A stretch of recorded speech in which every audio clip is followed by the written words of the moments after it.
नमस्कार, हर हर महादेव, जय भोलेनाथ। आप सभी का स्वागत है आपके खुद के YouTube चैनल पर जिसका नाम है चाचा के फैक्ट्स। मेरा नाम नितिन है। मैं यहाँ से फैक्ट्स, ईश्वर से जुड़े चमत्कार, रोचक पौराणिक कथाएं और तीसरी शक्ति के प्रकोप के बारे में बात करता हूँ। कहानी के माध्यम से समझाता बताता हूँ। अगर आपके पास भी कोई ऐसा अनुभव है, कोई भी ऐसा एक्सपीरियंस जो आप हमारे साथ साझा करना चाहते हैं तो प्लीज़ मुझे मैसेज करिए। Facebook, WhatsApp, Insta, comment section, कहीं भी जहाँ आपका मन करता है। जो मैं आज आपको एक छोटे से बच्चे की कहानी सुनाने वाला हूं, इसमें आपको ज़रूर पता लग जाएगा कि भक्ति की पहली बात कोई उम्र नहीं होती और ईश्वर प्रसन्न किस रूप में हो जाएं आप नहीं जानते।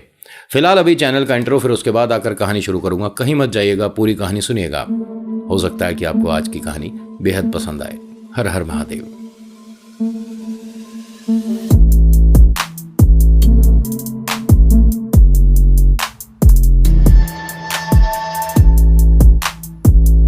कहानी शुरू करने से पहले आप सभी से रिक्वेस्ट है कि अगर पसंद आती है तो प्लीज़ लाइक कर दीजिएगा, शेयर करिएगा और पहली बार आए हैं तो सब्सक्राइब जरूर करिएगा। कमेंट में लिखिएगा आपका नाम, आपकी जगह, कहाँ से आप ये वीडियो देख रहे हैं और हर हर महादेव। कहानी गुड्डू की है। ऐसा बालक जिसको पता ही नहीं चला कि मैं शिव भक्त कब बन गया। काफ़ी पुरानी कहानी है और जिनके यहाँ ये सब शुरू हुआ, ये इनके मालिक का घर है। इनके पिता यहाँ पर ड्राइवर हैं। एक दिन ऐसे ही, मतलब घर पर मन नहीं लग रहा था तो पिता के साथ जिद करके ये यहाँ पर आ गया।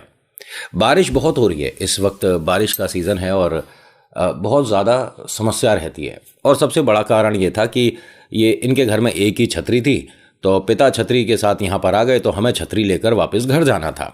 आया तो इसलिए था, लेकिन इसने रो के पूरा घर सिर पर उठा लिया कि मुझे भी आज पापा के साथ मालिक के घर जाना है, मुझे बड़ी गाड़ी देखनी है। अब ये गुड्डू जो है जिद जिद में यहाँ पर आ गया। अब जैसे ही इसे देखा तो वो जो मालिक मालकिन है उन्होंने देखा और तेरा बेटा है? हाँ। क्या नाम है इसका? गुड्डू नाम है। तो गुड्डू को यहाँ बारिश में क्यों ले आया? अरे मालिक, हमारे पास एक ही छतरी है ना, तो घर पर भी छतरी की ज़रूरत पड़ेगी और इसीलिए ये अब यहाँ से छतरी लेकर वापस चला जाएगा। अरे इस बारिश में ये छोटा सा बच्चा कहाँ? अरे छोटा सा नहीं है, ये तो पूरा धमाल है, पूरी कॉलोनी को सिर पर उठाकर रखता है। लेकिन तेरा घर यहाँ पर थोड़ी ना, काफ़ी दूर है। अब मैं देखो आपको साफ साफ बताता हूँ, इसे दो चीज़ों में बहुत आनंद आता है। एक तो बारिश में कहीं पानी भरा मिल जाए ना, उसमें छपछप करने में, और दूसरा घर से बाहर रहने में। तो इसके दोनों ही काम आज हो जाएंगे। अम्मा जी जो हैं ये शिव भक्त हैं। इन्होंने इस बालक के सिर पर हाथ फेरा और कहा कि बेटा कौन सी क्लास में पढ़ता है? नहीं नहीं अम्मा, मैं अभी क्लास नहीं जाता, 2 साल बाद जाऊंगा। अरे इतना बड़ा हो गया है ये बच्चा, क्लास में क्यों नहीं जाता? नहीं, अभी पापा ने कहा है कि हमारे पास पैसे नहीं है। अभी दोनों दीदी पढ़ाई कर रही है ना, वो जब बड़ी क्लास में आ जाएंगी तब मेरा भी एडमिशन हो जाएगा। तो यानी ये पढ़ाई नहीं करता, स्कूल नहीं जाता ये? अरे स्कूल जो जाते हैं वो बच्चे भी मुझसे ज़्यादा नहीं जानते होंगे, मुझे सारी टेबल्स आती हैं। अब यहाँ जब इन्होंने, अम्मा जी ने सुना, उन्हें बहुत अच्छा लगा ये जानकर। तुझे 2 का टेबल आता है? हाँ मुझे सारी टेबल आती है, 75 तक की टेबल आती है मुझे। ये मैं क्या सुन रही हूँ, तेरा बच्चा सही में इतना होशियार है पढ़ने में, तो स्कूल क्यों नहीं भेजता? हाँ मैं भेजूंगा, अभी माँ जी थोड़ा सा हाथ टाइट चल रहा है अभी। बिटिया पहले इसे तो बाद में पढ़ा दूंगा मैं, कोई दिक्कत नहीं है। ये तो पढ़ने में अब होशियार हुआ है, जब स्कूल में जाता था कहाँ इतना होशियार था। अब स्कूल नहीं जाता तो पता नहीं पूरे दिन किताबें चाटता रहता है। बेटा और मुझे ABCD आती है, मुझे मल्टीप्लाई डिवाइड सब आते हैं, और दीदी पढ़ाती हैं घर पर, मैं बहुत आनंद से पढ़ता हूँ। लेकिन अभी मेरा स्कूल जाने का खुद भी मन नहीं है। पापा मैं छतरी लेकर जाऊँ? उन्होंने कहा कि हाँ चल चला जा। अब ये छतरी लेकर जैसे ही चला तो बादल वगैरह गरज रहे थे, बहुत ज़बरदस्त मौसम हो गया एकदम, तो इसे यहाँ पर रोक लिया। अभी मत जा, अभी बारिश रुक जाएगी तभी जाना। अब ये रुका हुआ है, बड़ी बड़ी गाड़ियाँ देख रहा है घर में। तो अम्मा जी ड्राइवर से बोलती हैं, अशोक नाम है इनका। अब ये जो माँ जी हैं जिनके यहाँ काम करते हैं, ये आवाज़ देती हैं अशोक कि आज मंदिर नहीं जाते, जब मौसम ठीक होगा तभी जाएंगे। लेकिन माँ जी आज तो सोमवार है और ऐसा कभी नहीं हुआ कि आप सोमवार को मंदिर ना जाती हो। बेटा अभी बारिश बहुत हो रही है ना, ऐसे में पता लगा गाड़ी में ही कोई समस्या हो जाए, नहीं चले, अब ऐसे में कहाँ जाएगा तू? ठीक है अम्मा जी, थोड़ी सी बारिश रुक जाएगी तो चलते हैं। इसने पूछा धीरे से, पापा माँ जी कौन से मंदिर जाती हैं? भोलेनाथ का मंदिर है। अच्छा, भोलेनाथ लड्डू वगैरह कुछ देते हैं खाने को? क्यों? अरे मेरा मन कर रहा था तो मंदिर में मिलते हैं ना, प्रसाद में लड्डू मिलता है, हलवा पूड़ी मिलती है, सब्जी मिलती है। अब ऐसी बारिश में भोलेनाथ तेरे लिए लड्डू, आलू की सब्जी और पूड़ी की व्यवस्था करेंगे। घर से खाना खा के नहीं आया, कितना चटोरा है तू। पापा चटोरा नहीं, मतलब मेरा मन कर रहा था तो मैंने कह दिया। अब ये धीरे खुसुर फुसुर बाप बेटे की अम्मा जी ने सुन ली। अम्मा जी ने कहा कि लड्डू तो नहीं, सूजी का हलवा खाएगा तो बता। ये एकदम खुश हो गया, सूजी का हलवा कहाँ है? उन्होंने कहा मुझे सूजी का हलवा बनाने में कितनी देर लगती है, जब तक बारिश रुकेगी मैं सभी के लिए हलवा बना कर लाती हूँ। अम्मा जी ने सभी के लिए हलवा बनाया, इसे चखाया, पूछा कैसा है? बिल्कुल अच्छा नहीं है। क्यों अच्छा क्यों नहीं है? अब पापा इसमें सूजी का हलवा तो ज़्यादा है नहीं और ये सब मूंगफली आ रही हैं। अब ये हंस के क्या कहते हैं अशोक जी, बेटा ये मूंगफली नहीं है, ये बादाम और किशमिश काजू डाले हैं माँ जी ने। तो सूजी का हलवा या गाजर का हलवा माँ जी कभी भी बनाओ ना तो ये ऊपर से ये जो सब डाल देते हो मत डाला करो, इससे स्वाद बेकार हो जाता है। तेरी जीभ तो बहुत बातें जानती है, तभी तो कह रहा था मैं इसे घर जाने दो, बहुत बातू नहीं है। एक काम कर, अभी बारिश थोड़ी सी मंदी हो गई, तू जा। नहीं मैं भी मंदिर चलूंगा, हलवा फटाफट से ख़त्म कर लेता हूँ, मैं भी मंदिर चलूंगा। अब इसने झटपट करके वो हलवा ख़त्म करा। बारिश थोड़ी सी मंदी हो गई थी तो अशोक जी ने गाड़ी निकाली, अम्मा जी बैठी और ये अशोक जी का बेटा भी बैठ गया साथ में, और ये आए शिव मंदिर। शिव मंदिर में जो ऊपर छत्र लगा हुआ है उसके नीचे लोगों ने चप्पलें उतार रखी थी। अम्मा जी तो अंदर चली गई, ये गाड़ी में बैठा हुआ था। अशोक जी से कहता है कि ये सब जो बाहर चप्पलें रखी हैं ये बेचने के लिए है? अरे नहीं, इतना तो दिमाग होना चाहिए, तू मंदिर का पहली बार आया है, जो लोग अंदर जाते हैं उनकी बाहर ये चप्पलें हैं ना। तो पापा अगर कोई पहन गया ऐसे तो ऐसे कोई नहीं पहन कर जाता। अरे नहीं, गलती से कोई किसी की पहन जाए तो वो वापस दे देता आकर। अच्छा पापा मेरे को एक सवाल और आ रहा है, एक काम कर, मेरा दिमाग मत खा, माँ जी जहाँ गई हैं वहाँ पीछे पीछे जा और देख कैसे पूजा होती है, जा। अच्छा अंदर तो शिव जी हैं, हाँ फटाफट जा। अब ये भी गाड़ी से उतरा, पानी में छप छप करता हुआ पहुँच गया जी मंदिर। पंडित जी से पूछता है ये भोलेनाथ कहाँ पे बैठे हैं? ये भोलेनाथ का ही मंदिर है, सामने भोलेनाथ ही हैं। अच्छा, आपके यहाँ लड्डू वगैरह मिलते हैं? नहीं बेटा लड्डू तो नहीं मिलते, और जब मिलेंगे तो सभी को मिलेंगे। ठीक कह रहे हो आप, हलवा पूड़ी सब्जी? हाँ बेटा जब भंडारा होता है तो आलू पूड़ी सब्जी मिलती है। अब माँ जी ने इसे देखा और कहा कि वहाँ क्या खड़े बातें कर रहा है, अंदर आ जा, और यहाँ शिवलिंग है, शिवलिंग पर जल अभिषेक करो। मुझे आता नहीं है, मैं तो मम्मी के साथ आता हूँ तो बाहर खेलता रहता हूँ, मैं मंदिर के अंदर कभी नहीं आया। कोई बात नहीं, आज आ गया ना तो यहाँ से लोटा ले और उधर जा, सामने पानी है, वहाँ से पानी भर कर लेके आ। ये गया, वहाँ से पानी भर कर लाया और कहा कि अब भोलेनाथ पर ओम नमः शिवाय बोलते हुए, हर हर महादेव बोलते हुए इस तरह से जल अर्पण करो। इसने वैसे ही करा और फिर करते करते महादेव को इस तरह से इसने रगड़ रगड़ के अच्छे से जैसे स्नान कराते हैं उस तरह से कराया। माँ जी बड़ी प्रसन्न होती हैं और कहती हैं कि यानी तू पहले कभी तो मंदिर आया है, वरना शिवलिंग को जिस तरह से तू नहला रहा था, जिस तरह से साफ कर रहा था, और बाद में जो तूने चंदन से टीका लगाया, तू पहली बार तो मंदिर में नहीं आया। नहीं मैं सच में पहली बार आया हूँ, अभी तेरे पापा से पूछूंगी। अपने आप ऐसा सब कुछ नहीं होता, और तुझे कैसे पता कि 3 उंगलियों से इस तरह से टीका बनेगा, माथे पे इस तरह से चंद्रमा, ये कैसे पता? और ये ओम जो लिखा ये सब कहाँ से सीखा? अरे महादेव का ही तो है ओम, तो इसीलिए मैंने ओम लिख दिया। अब सारी बातें एकदम सेट होती जा रही हैं और इसे पता नहीं कि शिव भक्त धीरे धीरे बनता जा रहा है। अब ये बाहर आते हैं तब भी इसकी नज़रें चप्पलों पर है। देखता हुआ आया, गाड़ी में बैठ गया। माँ जी ने पूछा कि अशोक सच्ची सच्ची बताना कि ये कितनी बार शिव मंदिर आता है? क्यों माँ जी, इसने कोई गलती करी? गलती नहीं करी, सब लोग इसको देख रहे थे कि भाई इतना छोटा बालक ये किस तरीके से कितने अच्छे से श्रृंगार कर रहा था महादेव को, मतलब सच में कमाल था। अरे आप कैसी बातें कर रहे हो, इसे इतना कहाँ आता है गुड्डू को, ये बस कलाकारी करनी जानता है, और अंदर इसने क्या कुछ गलत किया तो बताओ आप, मैं अभी डांट लगाता हूँ। डांट नहीं लगानी है, हर कोई मंदिर में आज ये पूछ रहा था कि ये बालक कौन है। अशोक को यहाँ बहुत अच्छा लग रहा है, बेटे की तारीफ हो रही है तो हर पिता को अच्छा ही लगेगा। अभी ने काफ़ी अच्छा लगा। घर आते हैं और आज रात ये जब घर पर आए तो इनकी तारीफ ये पिताजी भी कर रहे हैं। जो इनकी अशोक जी की धर्मपत्नी है वो कहती हैं कि मैंने तो इसे वास्तव में कभी नहीं सिखाया, और ये अपने आप ही, हो सकता है टीवी में कभी कोई गाने में, कभी किसी फिल्म में इसने ऐसे देखा हो कि महादेव पर इस तरह से जल अभिषेक होता है, इस तरह से टीका लगाया जाता है, इस तरह से मतलब उन्हें सजाया जाता है। बेटा कहाँ देखा था बता? इसने कहा मुझे कुछ नहीं पता, बस अपने आप हो रहा था, मैंने कुछ नहीं किया। ठीक है जी। अब होता क्या है कि अगले दिन ये पिता और माँ को बताए बिना उसी शिव मंदिर पहुँच गया। आज बारिश नहीं है, ठीक है, लेकिन पानी जो सड़कों पर भरा रहता है वो अभी बहुत है। स्कूल तो जा नहीं रहा है, छुट्टी है, और इसके स्कूल की भी व्यवस्था हो रही है। अब ये वहाँ पर आता है मंदिर में और बाहर खड़ा रहता है। पंडित जी कहते हैं कि अरे आप तो वही हैं जो शिवलिंग को बहुत अच्छे से सजाते हैं, जाइए अंदर और अपना पूजा आरती करिए। कुछ मिलता तो है नहीं। उन्होंने कहा बेटा तुझे क्या चाहिए, मतलब कम से कम 1 रुपया तो मिलना चाहिए ना। उन्होंने कहा मैं तेरे को 1 रुपया दूंगा, ठीक है, रोज़ दूंगा, तू रोज़ आ। पक्का? हाँ पक्का। अभी अंदर गया, जल अर्पण करा, शिवलिंग को अच्छे से सजाया, मतलब बहुत ही प्यारे तरीके से, मतलब आप और हम नहीं कर सकते, ठीक है, इतने प्यारे तरीके से सजा रहा था।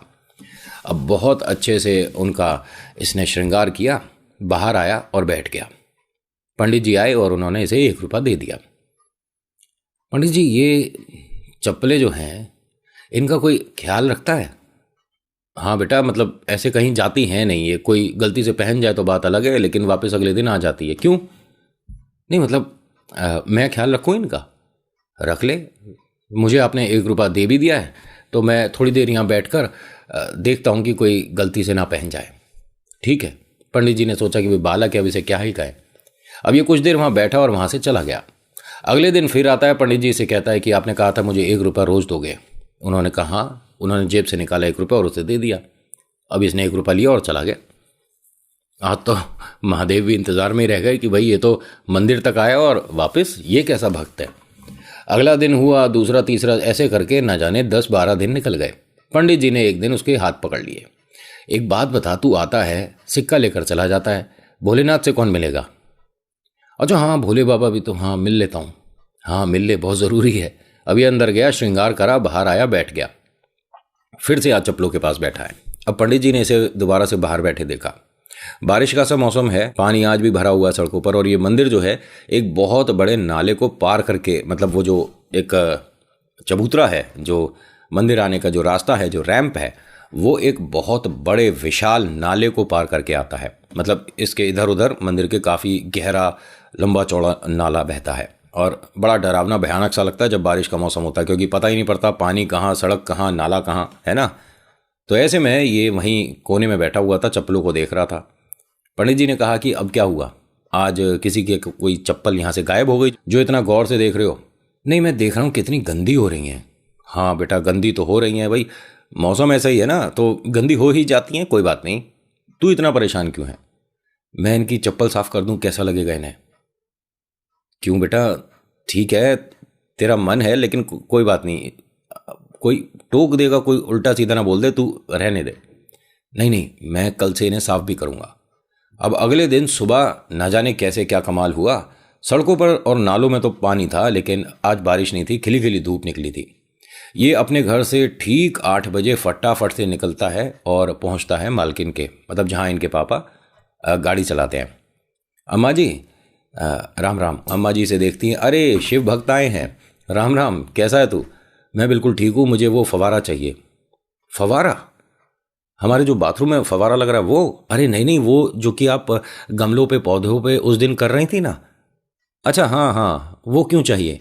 उसमें ना आप एक थोड़ा सा शैम्पू और थोड़ा सा साबुन और बाकी पानी डाल कर दे दो, और माँ जी एक कपड़ा भी दे देना, कोई साफ सा तौलिया।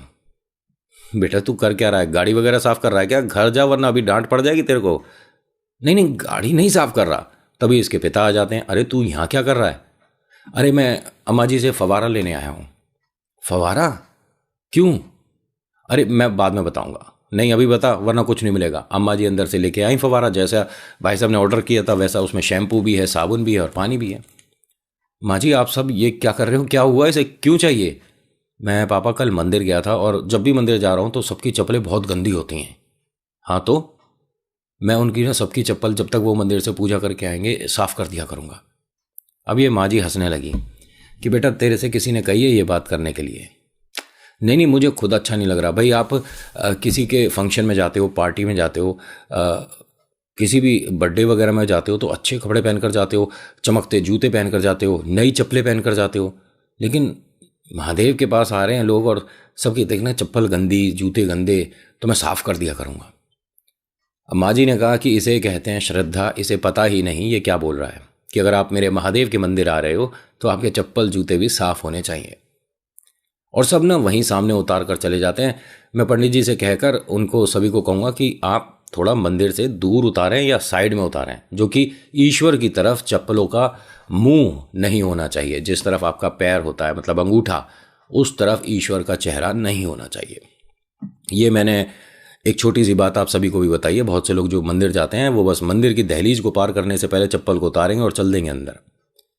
पहली बात तो ये है कि अगर मंदिर आपके घर से ज़्यादा दूर नहीं है तो चप्पल पहन के जाने की ज़रूरत है नहीं। दूसरा, अगर आप पहन कर जाते हैं तो ये कोशिश रखिए कि वो ईश्वर के मतलब एकदम निगाह में नहीं हो। बहुत से लोग तो इस तरह से चप्पल उतारते हैं कि बस हम ऐसे तो जल चढ़ा दें और ऐसे चप्पल पर रहे नज़र, घर से पहन के क्यों आ रहा है या उसमें हीरे लग रहे हैं।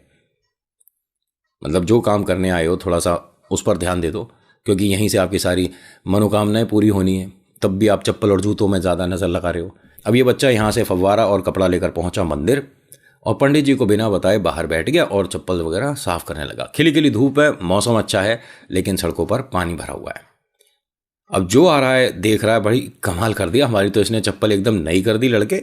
और अपने मन से किसी ने 1 रुपया दे दिया, किसी ने 2 रुपये दे दिए, कोई प्रसाद में इसे कुछ दे गया, कोई किसी ने केला दे दिया, किसी ने सेब दे दिया। बहुत खुश है कि महादेव कृपा हो रही है। पंडित जी आए और कहते हैं कि भोले बाबा से मिला नहीं और अपनी नौकरी शुरू कर ली तूने। कहता है कि नहीं, मैं आपको बताऊं, मुझे जो यहाँ से मिल रहा है ना, मैंने महादेव के लिए कुछ सोचा है। जब पैसे जमा हो जाएंगे तो उनके लिए मैं एक चीज़ लेकर आऊँगा। महादेव के लिए तू क्या चीज़ लेकर आएगा? कुछ मुझे बता, मैं तेरी मदद करूँ। मैं किसी को नहीं बताऊँगा, वो सिर्फ मैं और महादेव जानते हैं। कुछ तो बता, क्या लेकर आने वाला है?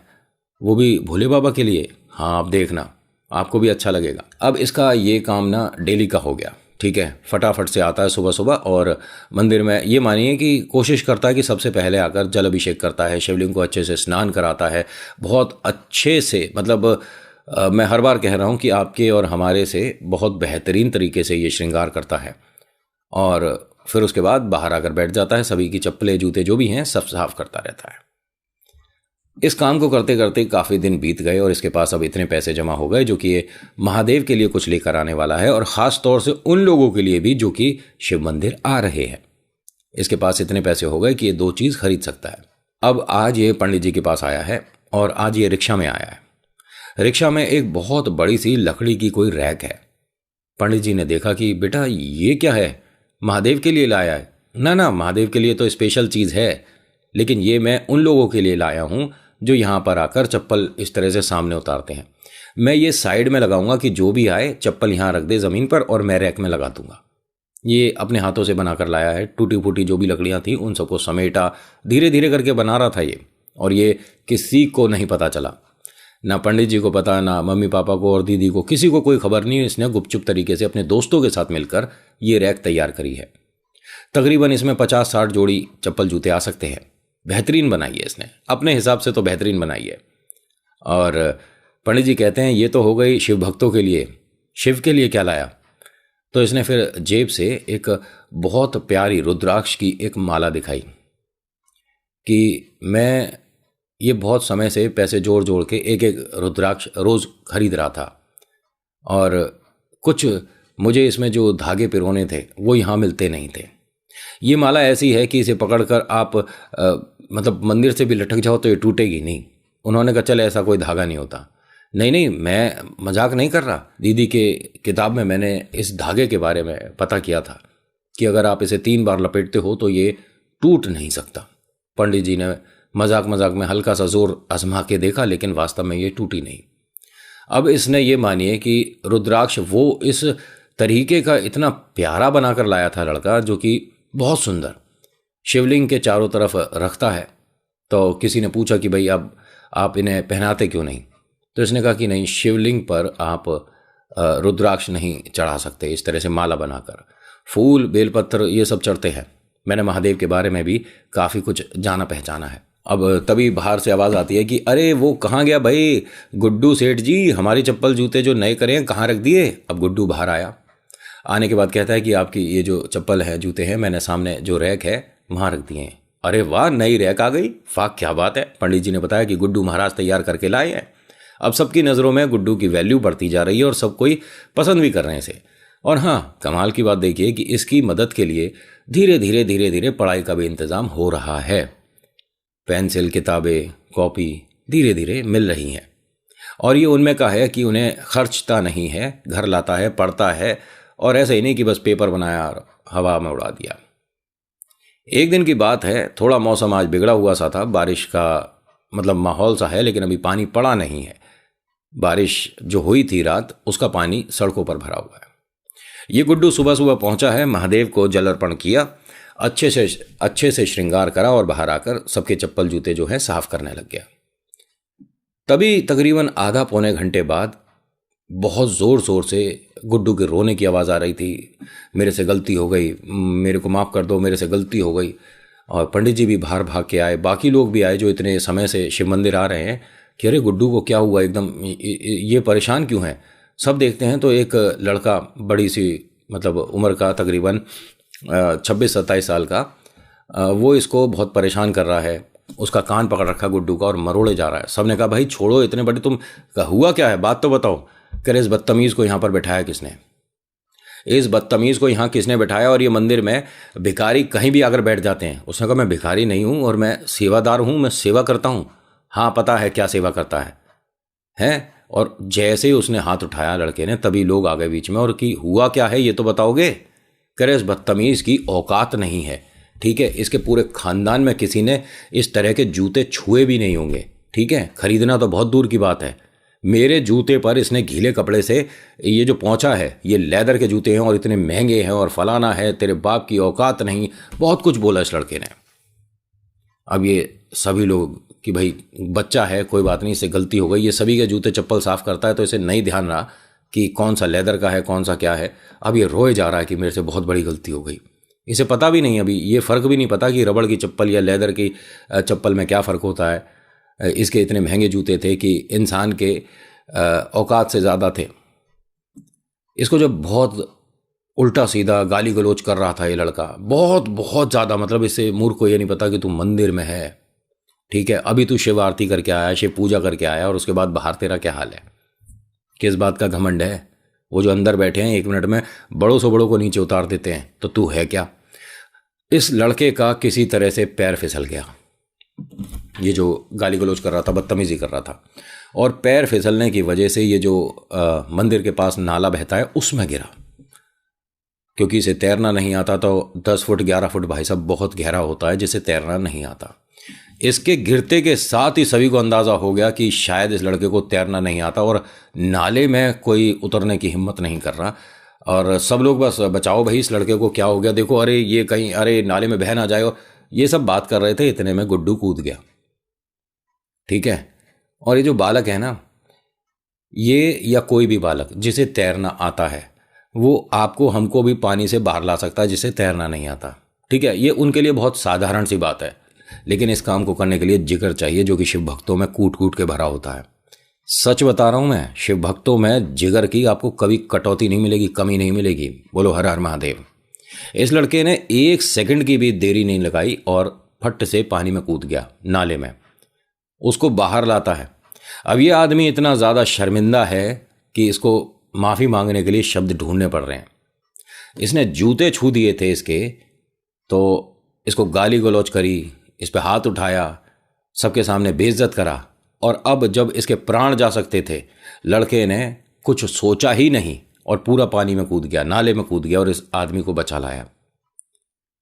यह एकदम से उसके पैर छूकर बोलता है कि मुझसे बहुत बड़ी गलती हो गई थी, मैंने तुम्हारे को सबके सामने ऐसा बोला, मुझे 1 सेकंड में मेरी औकात दिखा दी महादेव ने। और सच में मतलब अगर कोई चमत्कार है तो यही है, क्योंकि मैं तैरना जानता ही नहीं था। अभी अगर तुमसे नोक झोंक नहीं हुई होती, या तुम पर मेरा ध्यान नहीं गया होता, या ये सब कुछ नहीं होता और मैं फिर भी गिर जाता, अगर इस तरह से किसी का अगर ध्यान नहीं गया होता, तो आज बहुत कुछ हो सकता था। इसने कहा आप शिव मंदिर के बाहर खड़े हो, गलत तो किसी के साथ यहाँ होता ही नहीं। रही बात मेरी औकात की, तो हाँ मेरी औकात नहीं है ऐसी, लेकिन कभी शिव ने चाहा तो ज़रूर होगी। ये लड़का आज 9th क्लास में है, ठीक है, और ये कहता है कि नितिन भाई, अपने पूरे स्कूल में सबसे अच्छी इंग्लिश बोलने वालों में मैं पहले नंबर पर आता हूँ। और इन्होंने जो मेल मुझे लिखा है पूरा इंग्लिश में लिखा था, और जब फ़ोन पर भी बात हुई तो इनके एक्सेंट से पता पड़ रहा था कि भाई साहब क्या बात है। लेकिन हाँ, एक बात बहुत अच्छी है, शिव भक्त होने का गुरूर नहीं है, घमंड नहीं है। कहते हैं कि मैंने अपने पिता से बहुत कुछ सीखा है, और सबसे पहली चीज़ और आखिरी चीज़ यही कहूँगा कि वो सबका सम्मान करते हैं। मैंने देखा है, घर पर हो चाहे जिनके नौकरी करते हो वहाँ पर हो या कहीं भी, वो सम्मान बहुत करते हैं। तो मेरी ये छोटी सी कहानी अगर आप चाहो तो शामिल कर सकते हो। शामिल हो गई मेरे भाई। तो आज की कहानी में इतना ही। आज की कहानी आपको कैसी लगी मुझे बताइएगा ज़रूर। अच्छी लगी तो प्लीज़ लाइक करिए, शेयर करिए, कमेंट में लिखिएगा हर हर महादेव, आपका नाम आपकी जगह। मेरी कहानियों पर ट्रस्ट या कुछ भी, वो सब अलग मैटर। एक बात ध्यान रखिएगा कि ईश्वर चमत्कार करते हैं। So thank you so much for watching. मेरा नाम नितिन है। मुलाकात करूंगा आपसे एक अगली वीडियो में। हर हर महादेव, जय भोलेनाथ। धन्यवाद।